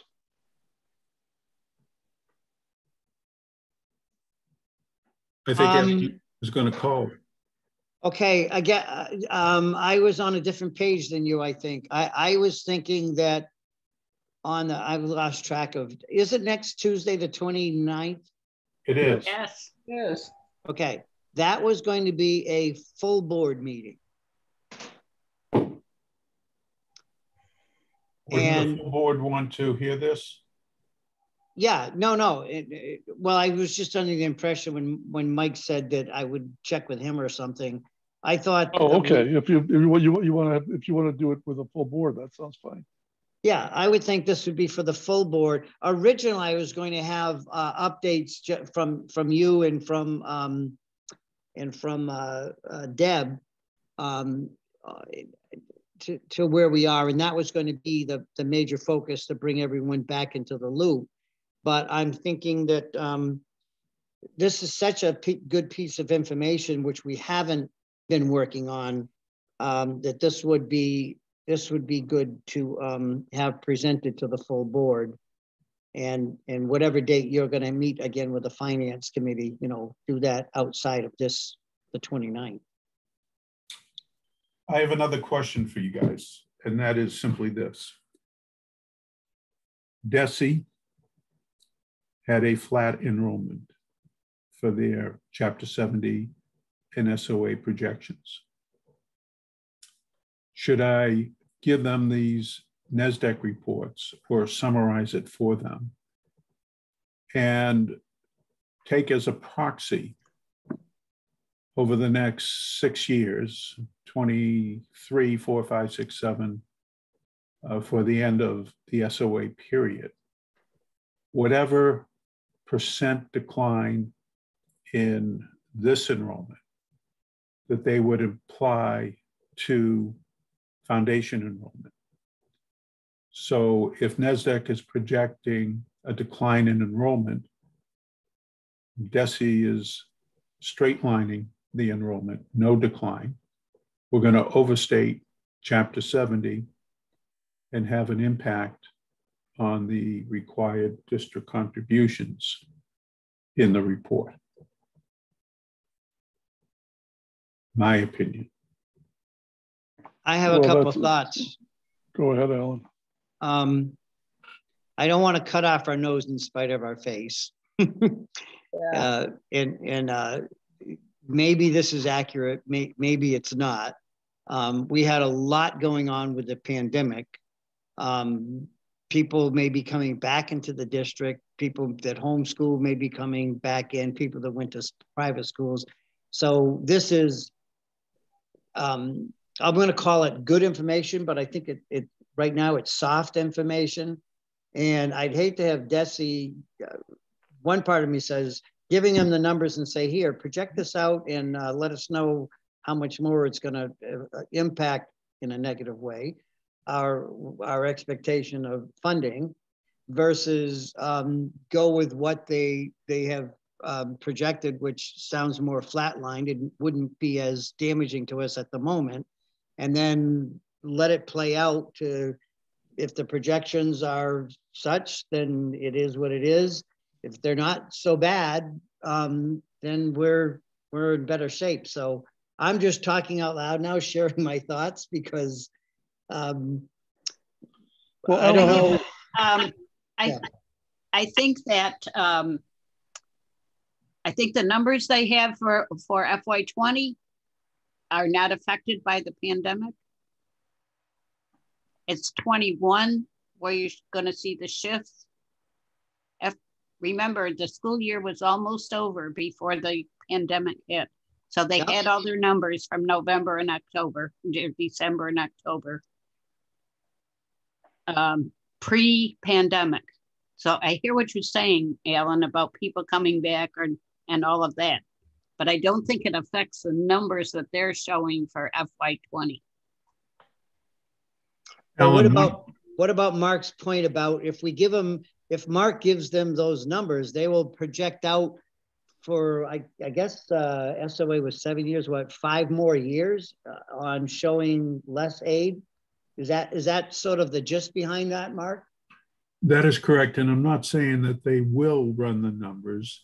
I asked them 3 weeks ago if the NASDAQ report comes back with a change rather than flat enrollment, either higher enrollment or lower enrollment, would you adjust? So that request was in. There's no response from DESE.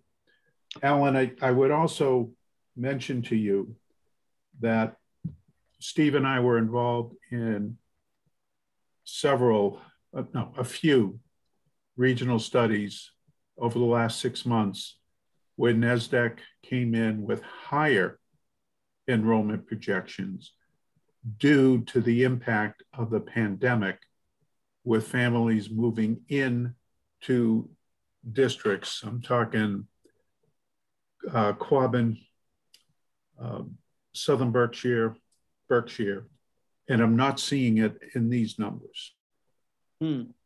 So NASDAQ has in the recent past shown increases in enrollment. Not much, but clearly okay. Flatlining your enrollment would be far better news than what I'm seeing in this report. That said, I don't know if in those districts they did a demographic study in addition to an enrollment projection, and they may not have done demographics here. That they can clarify. Yeah. Did DESE get the information when NASDAQ did this for us a couple of years ago? And if so, did they run with those numbers in their projections? They did receive the NASDAQ report from me. I can't remember what they did with it. Okay.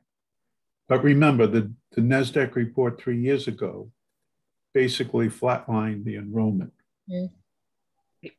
Right. Which would be, which is different than this. Yeah. Right. I don't, I have a lot of questions about this. I know Joanne Blyer has hypothesized that Gil-Bonahue's enrollment drop for FY21 was based on the pandemic and people choosing to homeschool their kids and or not start pre-K, and that she expects there to be an increase next year, which is not reflected here. Also, my general question still stands as to what these numbers represent. They're not foundation enrollment. It's already been pointed out that they don't appear to be the attending enrollment figures that the districts themselves use. So what are they? I think that they come from the DART reports on DESE's website. That's because I checked the last NASDAQ reports and they matched DART up through the years before the projections started. And I expect that we'll find the same thing when we do that with these reports, but nobody's been able to tell me yet what those DART numbers represent, because again, they certainly are not foundation, and they don't appear to be attending. So what are they? So I'm not sure what meaning this has. There's a bunch of numbers that show a trend. Where did they come from and why should we believe them? I have the same issue with DESE's projections, because last time they projected enrollment decline and this time they're projecting flat enrollment, and neither time did they present any justification for their assumptions, talking about why they made the decisions they did. So to answer Alan's question, I think it'd be or sorry, Mark's question, I think it's a waste of time to get DESI to try to adjust their projections based on these numbers. I think we ought to wait until we have some numbers that if we're ever going to ask DESI to adjust anything, we ought to wait until we have numbers that we feel relatively confident in. And right now, I don't think I feel confident with really any of the numbers we have. What about that might be why it's a good idea to have NESDEC, you know, do a presentation. We can listen to what they have to say, ask questions, maybe more fully understand. You're probably spot on. Oh, I agree. I agree. I think that NESDEC presenting to us sounds like a great idea, Alan. Okay. But reacting to these numbers in any way, I just think is premature. I think we need to get this report to Joanne and to Tanya. Yeah. Mike, can you take care of that, or Alan? Mike, can you do that? I'm in. I think I've already sent it to both Joanne and Tanya. Yes, you have. Thank you. And it also is on our website, our magic website that has all the documents that I received from Mark. That's what we have for you this evening. Beautiful. Okay. Nice job. Is Matt still there? I think he's walking the dog in the rain. Yeah. Okay. Tell us my husband. You guys are a great team, Mark. You guys are a great team. So I'm so pleased with how responsive and the demeanor and the you know, the thoughtful questions and his he's a smart guy. He can do in 1 hour on Excel what it would take me a whole day. Yeah. That's terrific. So that's why you make a good team. You have the other side, all the knowledge. I'm the financial guy. He's the computer whiz, Excel whiz. Okay. That's well, terrific. I'd like to talk with him about when just when we will meet again with him. But that can wait. The other thing I want to talk with the committee about is going forward. We can keep on using Zoom. And I'm assuming that Mark and Matt are going to want to continue using Zoom in any case, rather than driving out to whatever building we were to meet in physically. I know Jane has expressed a preference in the past for having in-person meetings when possible. So I thought I'd sort of toss out the topic of discussion is, are we comfortable continuing to meet over Zoom? Mark, can you take this off the screen so we can see people again? Thank you. My vote is to continue Zoom for now. Okay. It's working well. I agree with that. I think we have to be cognizant of when it would be beneficial to all be in the same room. Right. Okay. Jane, my thinking is that may happen when we actually have the tool and other documents to play with. But that until that happens, it may not be necessary. Mike, I would also ask if when you do meet, will you be set up to do a hybrid meeting? To have in person and to have Zoom calling? Right. Okay. Yeah, I think we'll do that going forward. Right now, it's not an issue. Right. Okay. So Michelle, you sound like you're in agreement with that. Oh yes. Can't you tell? I'm in my chair. Okay. Lynn, you're all set with that? Yes. Yeah, Lynn already said. She said. So. Oh. All right. That sounds I good. have to go because I have to go to another meeting. I don't know if you're looking for a motion to adjourn or you want to talk not yet. some more. Not yet.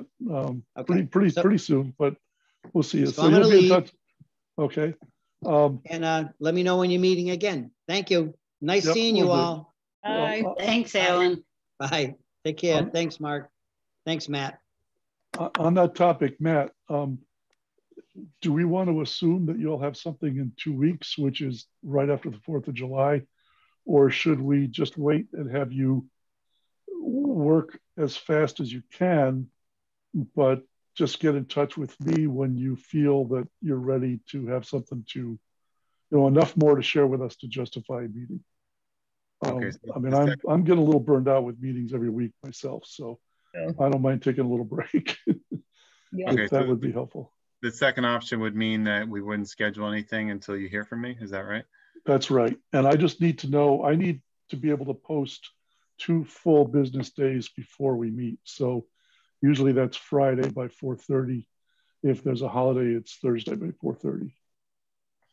Okay, so I think I like option B better, with the caveat that let me work, and I can give you an update. Not this week, but the end of next week. Okay. Again, knowing that the end of next week, I'll have to get it posted by Thursday at 4:30 if we're going to meet on whatever it is, July 5th. July 5th. Is that because of the holiday? They wouldn't be Friday? That's because of the holiday. Oh, okay. Okay, so. But if we put it off until the 12th, I mean, I think it'll depend on how much you actually end up being able to get done. And I know from my own experience that can be hard to predict. So. Right. Yeah. Yeah, I think letting you know by next Thursday will be a challenge. I was hoping for Friday, so. Okay. Well, should we tentatively? So why don't we just say the 12th? Why don't we say the 12th? And Matt, why don't we say that if that looks like a problem for you, you'll let me know. All right, I like that plan. Because there's no point in meeting if you're going to say, I didn't get as much done as I hoped to.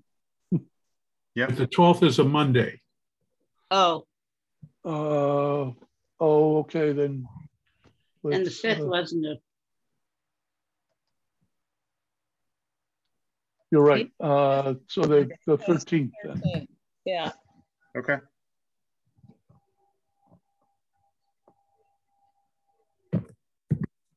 Okay.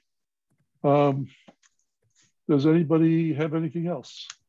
So I can't find the NASDAQ from email from you, Mike, but you said it's on the website. If you go to the 6-Town website. Okay, it's on and there. And then there's a menu option up at the top for the committees. Yep. And if you pick the FTF subcommittee, okay, there should be a button there with a link to our page with all our documents. Okay. All right. I'll look there. And if you have trouble, let me know. Yeah. Okay. Okay. Motion. Okay. Well, in that case, I will entertain a motion to adjourn. I did. Made by Michelle. Second. Second, Lynn. Yes. Okay. Any discussion? All in favor, Lynn Reynolds. Aye. Michelle Girusso. Aye. Jane Dutcher. Aye. Mike Naughton. Aye. Okay, Matt and Mark, thank you very much. Thank you. Nice job. Look forward to seeing what you come up with next. Everyone. And have a good 2 weeks. Happy 4th of July. All right. Mike. Mike, are you still there? I'm still here. I think I already sent you the minutes. I sent them during the meeting or right at the end of the meeting. But I can send them again if you didn't get the last time? Yep. Okay, I can look. If you don't have them, just holler and I'll send them again. Okay, I'll do that. So sorry for bugging you if I already had it. Oh, that's all right. You're allowed. I get a lot of emails these days. I can't even read all of mine in a day's time. I have to come back at night. Yeah. Have a good whatever, 2 weeks. Okay. Hey, you too. All right. Bye.